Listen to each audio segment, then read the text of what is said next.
Once upon a time, in a far, far land, there was a queen. She was kind and beautiful, but she was very sad. The queen wanted a baby, but she had none. Every day, she looked out of her window at the white snow. She sat near the window and sewed clothes for the poor. One day, she pricked her finger with a needle. 3 drops of red blood fell on the white snow. The queen looked at the red on the white snow and said softly, "I wish I had a little girl with skin white as snow, lips red as blood, and hair black as night." Soon after, the queen had a baby girl. The baby was so beautiful that everyone smiled at her. Her skin was white as snow, her lips red as blood, and her hair black as night. The queen said, "I will call her Snow White." The queen loved her baby very much. She sang sweet songs to her every night. Snow White smiled and reached for her mother's face. But the queen's heart was weak, and she grew ill. One cold morning, she looked at Snow White and whispered, "Be kind, be brave, be good." Then she closed her eyes and never woke again. The king was very sad, and the castle was full of tears. Snow White was too little to understand her loss. After 1 year, the king married again. The new queen was beautiful but proud and cruel. She had a magic mirror in her room. Every day she stood before it and said, "Mirror, mirror on the wall, who is the fairest of them all?" The mirror always answered, "You, my queen, are the fairest of all." Then the queen smiled and felt proud. Years passed, and Snow White grew into a gentle young girl. She was kind to everyone and loved the animals in the garden. Birds sang when she walked. Flowers opened when she smiled.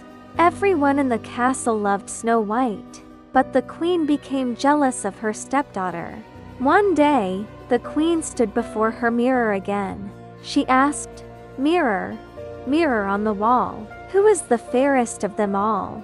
The mirror spoke in a deep, clear voice. "You, my queen, are fair, it is true, but Snow White is fairer than you." The queen's heart turned cold. "No," she cried, "it cannot be." She walked to the window and saw Snow White in the garden. The girl's skin shone like snow, her hair black as night. The queen clenched her hands and said, "She must go, she must die." That night, she called for a hunter. He was tall and strong, and he bowed before the queen. "Take Snow White into the forest," she said coldly. "Go far away, kill her there, and bring me her heart." The hunter looked at her with fear. He did not want to kill the kind young girl, but the queen's eyes were sharp and cruel. He bowed again and said, "Yes, my queen." The next morning, the hunter took Snow White into the forest. Snow White smiled and talked to the birds on the way. She did not know the queen wanted her dead. Deep in the forest, the trees grew thick and dark. The air was cold, and strange sounds came from the shadows. The hunter stopped and looked at Snow White. He said sadly, "Poor child, the queen wants you dead." Snow White's eyes grew wide with fear. "Please, do not hurt me," she cried. "I will run away. I will never come back."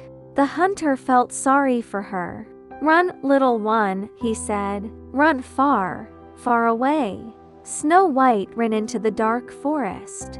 Birds flew up. Branches caught her dress. She fell, stood up, and ran again. Her heart beat fast. She could not see the sky. At last, she saw a small light between the trees. She walked slowly toward it, tired and afraid. There, in the forest, stood a little house. The door was small, the windows were bright. Snow White knocked softly, but no one answered. She opened the door and went inside.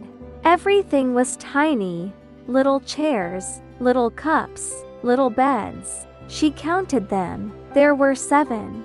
Snow White whispered, "Maybe children live here." She was very tired and very hungry. She ate a little bread and drank some water. Then she lay down on one of the little beds and fell asleep. Outside, the sun went down. The forest grew quiet. That night, 7 dwarfs came home from their work in the mountains. They carried lamps and sang softly as they walked. When they opened the door, they saw the lights were on. The oldest dwarf said, "Who has been sitting in my chair?" Another said, "Who has eaten from my plate?" They looked around the little house.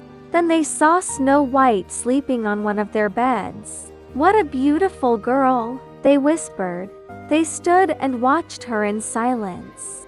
At last, the oldest dwarf said, "Let her sleep. We will ask her tomorrow." They all went quietly to their beds and closed their eyes. Snow White slept deeply and dreamed of her mother. Far away, in the castle, the queen smiled before her mirror. "Mirror, mirror on the wall," she said, "who is the fairest of them all?" The mirror replied, "You, my queen, are fair, but Snow White lives in the forest with the 7 dwarfs." The queen's smile faded. Her eyes turned dark with hate. "So she lives," she said coldly. "Then I will find her myself." The queen began to plan her evil work. The night grew long and quiet, but danger was near. Snow White slept peacefully, not knowing what would come next. And that was how the story of Snow White truly began.